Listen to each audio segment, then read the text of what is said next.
হামলার মধ্য দিয়ে আমরা শঙ্কিত যে সামনের দিনে ছাত্রলীগের থেকে ভয়াবহ সন্ত্রাসী আক্রমণ করতে পারে।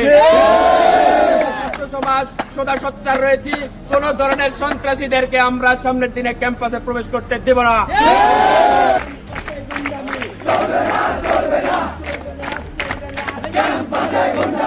শিক্ষার্থীরা সবসময় প্রস্তুত রয়েছে ছাত্রদের অধিকারের আদায়ে, যখনই প্রশ্ন উঠবে চাবির নদী সবার আগে গর্জে উঠবে ইনশাআল্লাহ। আমার ভাইয়ের রক্ত ঝরেছে, এই রক্তের বদলা নিয়েই আমরা মাঠ ছাড়বো ইনশাআল্লাহ।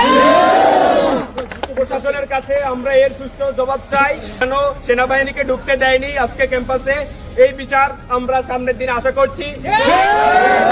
এই বিচার যদি না হয় অনতি বিলম্বে ছাত্র সমাজ কঠোর আন্দোলন গড়ে তুলবে।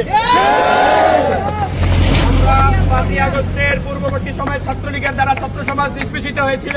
আমরা 5ই আগস্টের যুদ্ধের পরে আমরা চিন্তা করেছিলাম যে আমরা একটি সুন্দর সুশৃঙ্খল সমাজ পাবো, একটি সুন্দর ক্যাম্পাস ফিরে পাবো, কিন্তু আজকের কুয়েটের হামলার মধ্য দিয়ে আমরা শঙ্কিত যে সামনের দিনে ছাত্রলীগের থেকে ভয়াবহ সন্ত্রাসী আক্রমণ করতে পারে।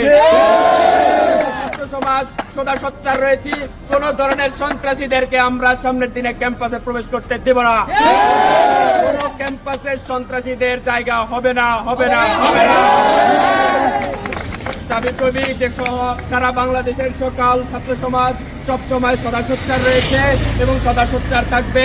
আগামীর বাংলাদেশ বিনির্মাণে, সন্ত্রাস মুক্ত বাংলাদেশ বিনির্মাণে, সন্ত্রাস মুক্ত ক্যাম্পাস বিনির্মাণে সবসময় ছাত্র সমাজ অগ্রণী ভূমিকা পালন করবে, এই আশাই কামনা।